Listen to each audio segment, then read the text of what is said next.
Hello guys, nandito na naman ako. At syempre, good morning muna dyan at good evening rito.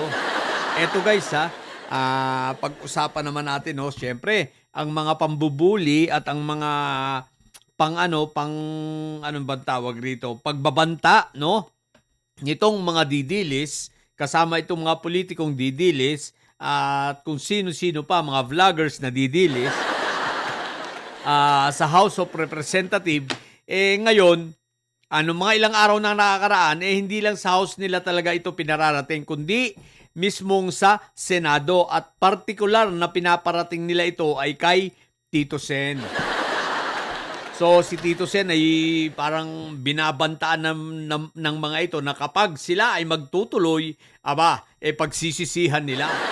At meron pang pagbabanta mismong si Mike Diferensya na sinabi kayong mga senador, pati itong si Regal si Atty. Regal Shaker. Binabantaan din ang Senado. Kasi nga, na-shift na ngayon sa Senado ang kanilang pagbabanta sapagkat damang-dama na nila na walang nakikinig sa kanila sa Congress at walang natatakot at talagang magtutuloy-tuloy na mai-impeach mamaya si Inday Sayad. Ngayon, eto na, sa Senado na at sinasabihan nila na subukan yung tanggalin si Inday Sayad.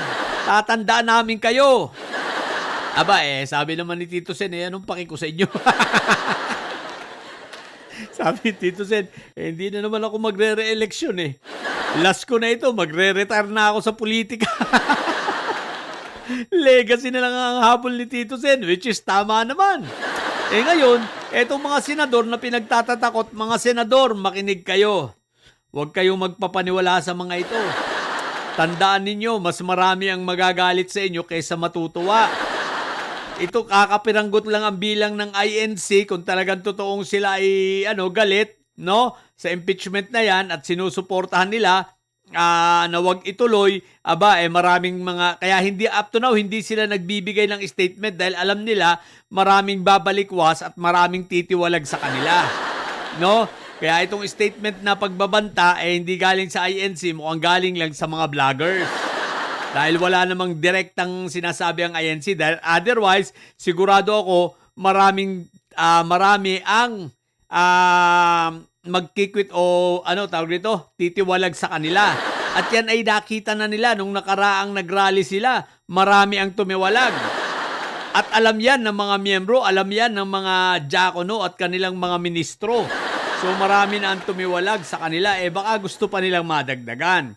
So ang ibig naming sabihin, mga senador, mas marami ang ibang mga reliyon, mas marami ang mga nasa ibang organization at mga ordinaryong tao, no, na totoong may bilang.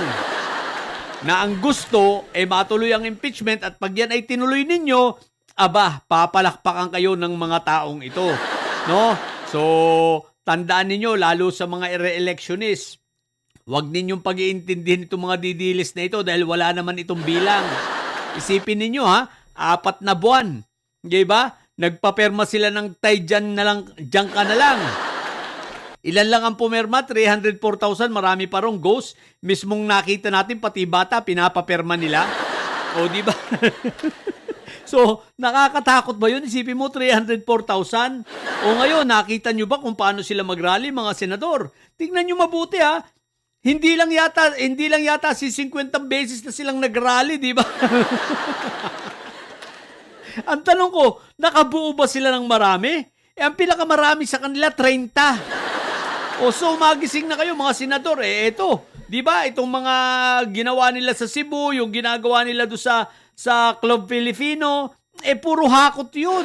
At puro bayad yun at recycle yung tao, paulit-ulit lang. Yung umattend sa Club Filipino, nandun rin ngayon sa Cebu. So mga senador, alam ko namang nakikita nyo yan. Kaya ang tanong ko sa inyo, hindi nyo ba itutuloy ang impeachment at matatakot ba kayo sa mga ito? Sa totoo lang, matakot kayo dun sa mga nananahimik. Dahil itong mga nananahimik na ito ang totoong ito ang totoong masa. Yang mga yan nagsasabi masamasahan lang para lang yan tinapay. Isipin mo, sa tinagal-tagal nilang nananawagan ng rally, hindi sila makabuo ng rally. Di ba? Yung pinakamalaking rally sana nila pinangunahan ng UPI umaabot lang ng wala pang 4,000. Di ba? Kaunting-kaunti. So yun na yun. At pagkatapos nun, ang pinakamarami nyo ng rally, 30.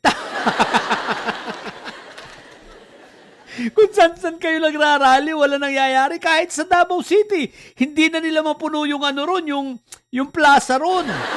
So, ibig sabihin, wala na silang power. At ito ay alam na alam ng ilang mga senador, pero syempre, kukumbinsihin kayo ng ibang mga senador dyan na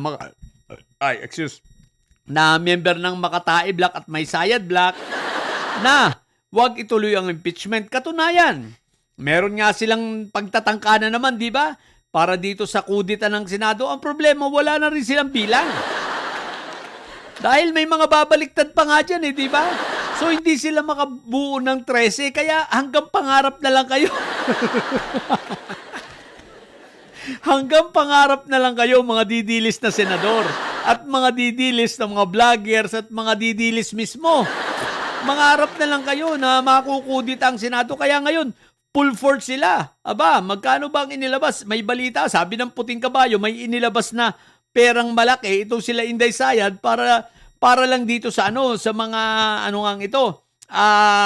black propaganda, kasama itong sa mga pagpapakalat ng mga fake news na tutukan talaga itong impeachment.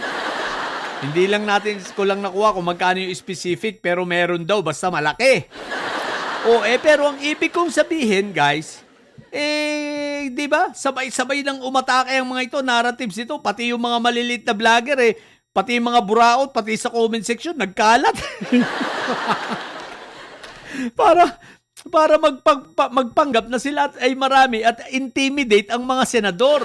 Ang congressman, wala na kayong pag-asa dyan. Hindi nyo kayang i-intimidate yan. Kahit pa si Puno, kung ano naman pinagsasabi, wala yan, hindi yan. Hindi nyo mai-intimidate ang kongreso.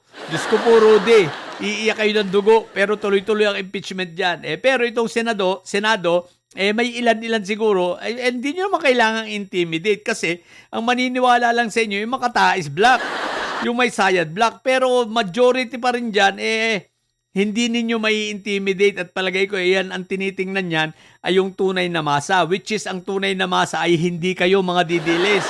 Dahil kayo ay wala kayong masa, para lang kayong mga masa ng tinapay. Walang bilang ang putik.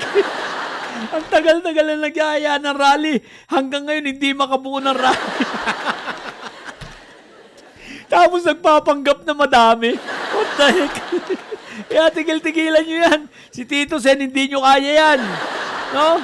Wala yung pakialam sa inyo. Basta itutuloy niya ang impeachment. Pag nakarating sa kanilang articles of impeachment at na-receive nila, pakukonvene na agad niyan. Forthwith. Pag nag-convene na ang Senado, wala nang magagawa kahit Supreme Court. Di na makikialam yan. Diyos ko po, Rudy. Iiyak nyo na lang yan. Inday Sayad. I-prepare mo na yung pagtakas mo. Total, napaghandaan mo na naman yan Galingan mo na lang. May sabubo ka pa naman. O, di ba? Yun lang. Kaya kayong mga nangangarap na didilis, tigil nyo na yan. Hanggang pangarap na lang kayo.